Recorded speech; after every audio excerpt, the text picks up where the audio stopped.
Gabin Adjao, Damiba, peut-être, oui, peut-être non, extradé au Burkina pour répondre des faits dont il est accusé. Il est accusé d'actes de déstabilisation de son pays. Oui, docteur, ce sont des accusations assez graves. Et ce depuis 2000, fin 2022, début 2023, Damiba a été accusé de plusieurs tentatives de coup d'État en connivence, soit avec d'autres pays de la sous-région, notamment la Côte d'Ivoire, ou soit avec les terroristes. Et ce sont des accusations assez graves. Et c'est la première fois d'ailleurs, hein, si je ne me trompe pas, que le président Ibrahim Traoré intervient comme ça et cite nommément Damiba par rapport à un certain nombre de connivences ou bien de coopération avec des agents déstabilisateurs de la sous-région pour déstabiliser son pays. Et donc aujourd'hui, je pense que je ne sais même pas comment arriver à expliquer cela parce que quand je me rappelle très bien d'Amiba, il a été exfiltré vers le Togo et je ne sais pas si jusqu'à ce jour il a pu avoir le statut des idées politiques au Togo, je ne le sais pas trop, mais quoi qu'il en soit, un pays aussi sérieux comme le Togo ne peut pas recevoir un homme de ce Takabila et peut ne pas lui accorder un statut des idées politiques. Et après, je sais que aussi... Traoré l'a dit aux premières heures de leur gouvernance, ils n'ont pas voulu s'en prendre à un ancien président. Ils ont accepté qu'il reste au Togo. Donc je pense qu'il a tous les statuts officiels qui en accord bien sûr avec le Burkina afin de résider tranquillement au Togo en tant qu'exilé politique. Voilà, donc puisqu'il n'y a pas une communication officielle de la part du Togo, c'est pourquoi je suis en train de me poser la question. Merci de me rassurer. Et donc aujourd'hui, vous savez, Damiba, quand il a été exfiltré du Burkina Faso, ses avoirs aussi ont été gelés. Et il a été radié des effectifs militaires aussi. Donc aujourd'hui, quand on parle de coup d'État, il faut quand même...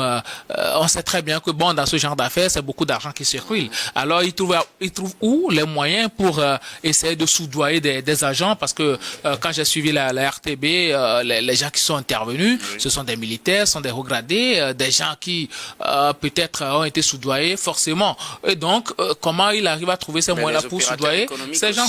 On parle d'opérateurs économiques et tout. On parle d'un soutien financier venu de certaines personnes de la Côte d'Ivoire aussi. Oui, mais jusqu'à présent, ce ne sont pas des éléments assez forts pour qu'un État accepte d'extrader un exilé politique. Parce que ça ne concerne pas que le Togo, c'est aussi la sous-région et même toute la communauté internationale qui suit le cas d'Amiba. Et donc aujourd'hui, je me dis que cette déclaration du Burkina Faso, on a aussi accusé en sourdine le Togo, si je peux le dire ainsi. On a aussi, parce que le monsieur il réside au Togo, et donc en tant que quelqu'un qui réside au Togo, le Togo doit être en mesure de surveiller ses faits et gestes. Comment se fait-il que il arrive à communiquer facilement avec ces gens-là? Comment se fait-il que des militaires ou bien je ne sais pas trop arrivent à lui rendre visite dans son lieu de résidence comme ça, tenir des réunions sans aucune surveillance, et que le monsieur arrive à communiquer avec d'autres présidents de la sous-région? Je pense que Damiba aujourd'hui, peut-être qu'il est en train de payer son penchant avec l'ancien président du Burkina Faso, Blaise Compaoré. Et donc, quand il parle de Blaise Compaoré, parle d'Alassane Dramane Ouattara, et donc on peut dire que il est en connivence avec ces gens-là pour déstabiliser le pays, parce que n'oublions pas que Damiba, l'objectif était de venir restaurer la sécurité au Burkina Faso, mais quand il est venu, il était venu avec d'autres approches. Et ces approches-là, c'était de discuter avec les terroristes. C'est la raison pour laquelle d'ailleurs il a fait venir le président Blaise Compaoré au pays pour essayer quand même d'entamer la discussion. Et ça a suscité le courroux des Burkinabés et même des militaires burkinabés, raison pour laquelle on l'a encore déchu aussi, lui aussi, du pouvoir. Donc aujourd'hui, quand on parle de tentative de coup d'État à chaque moment, et que certains éléments de preuve sortent, pour moi, ce ne sont pas des éléments assez solides. Encore que, même si ce sont des éléments assez solides, est-ce que ça permet aujourd'hui d'extrader Damiba vers le Burkina Faso? Est-ce que les conditions pour un procès équitable sont réunies aujourd'hui pour que ce monsieur-là puisse bénéficier d'un procès équitable? Parce que n'oublions pas que ce sont les gens qui l'ont destitué du pouvoir qui sont encore au pouvoir aujourd'hui. Et donc, est-ce que ce pays-là aujourd'hui dispose de tous les arsenals juridiques possible et la justice est-elle vraiment indépendante aujourd'hui pour assurer un procès équitable et accepté de tous à Damiba? C'est aussi la question qu'il faut se poser parce que peu importe le crime qu'a commis la personne, il faut protéger ses droits et donc lui assurer un procès équitable parce que jusque-là, ce sont des allégations. On n'a pas encore écouté Damiba. Ce sont des allégations de tentative de coup d'État. On ne sait pas cela. Qui sont venus faire des aveux sur la RTB. On ne sait pas dans quelles conditions ces aveux-là ont été obtenus. Et donc, moi, je prends ça avec des pincettes, ces informations, comme quoi Damiba veut destituer celui-ci, celui-là, parce que Damiba, résident au Togo, le Togo est en très bonne relation avec les pays de l'AES, le Togo ne peut pas permettre à ce que quelqu'un qui réside dans son pays puisse recevoir des gens qui vont servir de base à la déstabilisation d'un pays ami et frère. Il a dit aussi que les autorités togolaises seraient surprises également de constater ce qu'il lui reproche. Peut-être que c'est fait que les autorités togolaises sont surprises de le voir comme ça. Vous savez, Damiba au Togo, moi je me dis que c'est de l'assurance pour le pouvoir d'Ibrahim Traoré. Parce que Damiba, imaginez un peu si Damiba résidait en Côte d'Ivoire. Ben, il serait très libre de ses faits et gestes et tout ça.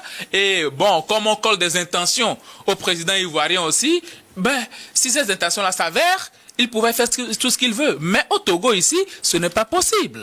Ce n'est pas possible. Il est ici.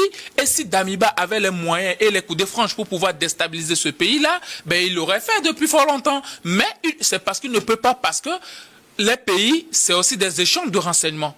On ne peut pas garder quelqu'un, un exilé politique de la trempe de Damiba, un militaire chevronné, quelqu'un qui a un carnet d'adresse, qui a des relations, qui a travaillé avec Blaise Compaoré et qui a travaillé sous les Diendéré et autres là. Quelqu'un de cet acabit, on ne peut pas le garder ici et puis le laisser libre de communication et de tout ça. Non, ça ne peut pas se passer comme ça. Donc moi, jusqu'à présent, je me dis qu'il a encore le bénéfice du doute. Ce sont des informations de l'autre côté du Burkina Faso que moi je prends avec des pincettes. Je ne suis pas sûr totalement, à moins que, bon, la justice, excusez-moi, à moins que la justice nous rétablisse véritablement la vérité autour de cette affaire. Merci beaucoup. On va vous permettre de souffler un peu. Oui. Je reviendrai à vous tout à l'heure, Gabé Djab. Mais je voudrais aussi avoir votre avis sur la question. Le capitaine Traoré se montre très prudent sur l'extradition du lieutenant-colonel Paul-Henri Sandaogo Damiba, son prédécesseur, qu'il accuse à plusieurs reprises de vouloir déstabiliser le Burkina. Eric. Oui, je pense que les conditions ne sont pas encore réunies pour une extradition, puisque en règle générale, il y a forcément des États dans lesquels on peut extrader un exilé politique, puisque Damiba aujourd'hui est considéré comme un exilé politique, puisqu'il a été démis de ses fonctions suite à un coup d'État. Et donc, aujourd'hui, qu'est-ce qu'on reproche à Damiba? Tous ceux qui ont été appréhendés suite à ce coup d'État avorté ont fait des témoignages comme quoi leur mandant est Paul-Henri Damiba. Et donc, jusque-là, sur la base de ces accusations, l'État togolais ne peut pas tout de suite décider ou accepter une certaine extradition de M. Damiba.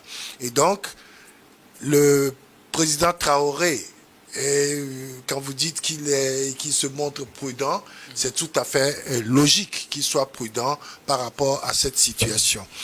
Et surtout que il n'y a pas eu, par exemple, un jugement au niveau du Burkina Faso de ces prétendus accusés. Et donc, on ne peut pas définir concrètement les chefs d'accusation qui sont liés à M. Damiba. Or, si extradition il doit y avoir, c'est que l'État togolais peut décider, mais il faut un avis judiciaire. Il faut que la justice togolaise aussi décide, accepte cette extradition parce que les chefs d'accusation rentrent dans le cadre d'une extradition. Merci beaucoup à vous, Eric Johnson. Alors, je reviens à vous, Gabin Adjaro, pour que quelqu'un dans cette situation soit extradé vers son pays pour y être jugé. Quelles sont les conditions qu'il va falloir remplir? De façon générale, vous êtes juriste dans la règle, qu'est-ce qui se fait? Quelles sont les conditions, par exemple, que le Togo voudra voir réunies avant de permettre à ce que le lieutenant-colonel Paul-Henri Sandaogo Damiba retourne au Burkina pour faire face à la justice? Oui, bon, dans ce genre de cas... Est-ce que ces accusations à cet état suffisent pour qu'un pays extrade un réfugié ou bien un exilé politique? Non, c'est ce que je disais tout à l'heure.